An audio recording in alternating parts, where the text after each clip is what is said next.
When the world looks back at the year 2020 and how it began, most will still only have, and rightfully so, the COVID-19 pandemic on their minds.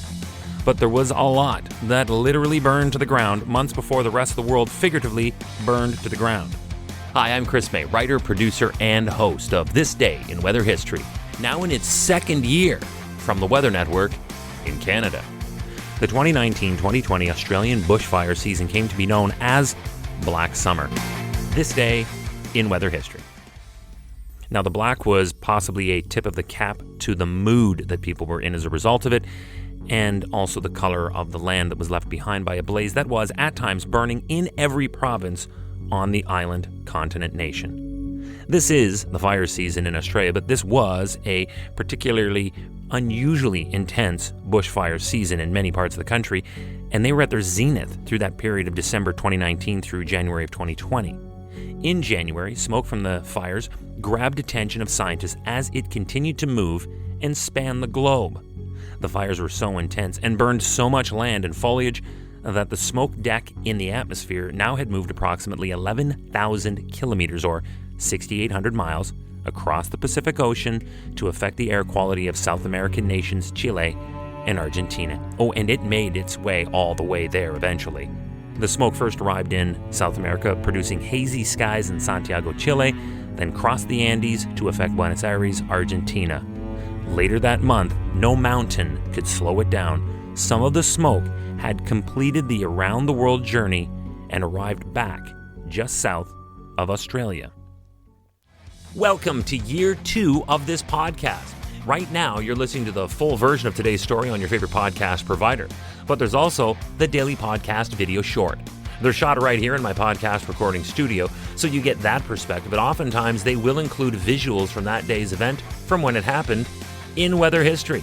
So after listening to the full story, go check out the podcast video short on television or online anytime at theweathernetwork.com/weather history. As it happens, the smoke plume was 3 times larger than any previously recorded cloud and stayed intact for 3 months, according to the Canadian researchers who later examined NASA satellite images.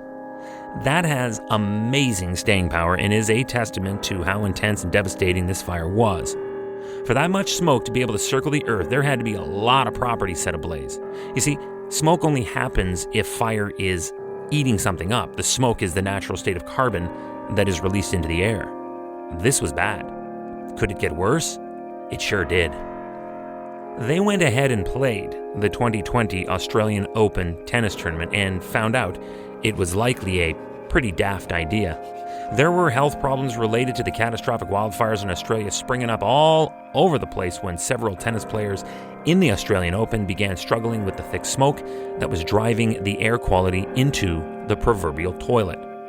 Dalila Jakupovic of Slovenia fell as she was about to serve during her round 1 qualifying match, then eventually pulled out of the tournament after succumbing to a violent coughing fit from the air. She told the host television network that was covering the event, and I quote, "I was really scared that I would collapse. That's why I went onto the floor, because I couldn't walk anymore." End quote.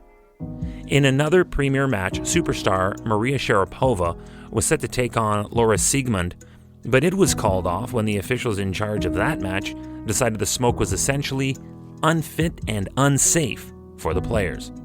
The catastrophic bushfires charred more than 1/5, 20% of the country's forest, destroying over 1,400 homes. Then there was the tragic loss of wildlife. The WWF Australia, World Wildlife Foundation, tweeted out at one point, I'm going to read it here for you, 3 billion animals estimated to be impacted by the Australian bushfires. We have an opportunity to raise our voices for what we've lost and turn things around for struggling wildlife. That's how it read. It was so far past out of control at this point. The loss of wildlife will be felt for generations and cause unknown catastrophe to the ecosystem as a result. As far as the dollar tag on the damage, it was calculated that this disaster cost over 103 billion Australian dollars in property damage and economic losses, making the bushfires Australia's costliest natural disaster to date.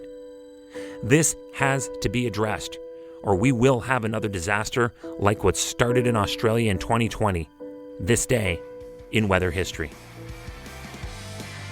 Tomorrow is January 20th, Inauguration Day in the United States. The 2021 edition might just be the stormiest, nastiest, and potentially most 2020-ish in the history of the Union. And still, that has nothing to do with any weather. But there have been some doozies over the centuries. We will look back at some of the most outstanding days when administrations renewed or changed hands, but Mother Nature reminded everyone who's really in charge of literally everything. There were many. They all happen on the same day, January 20th, this day in weather history, with me, your host, Chris May.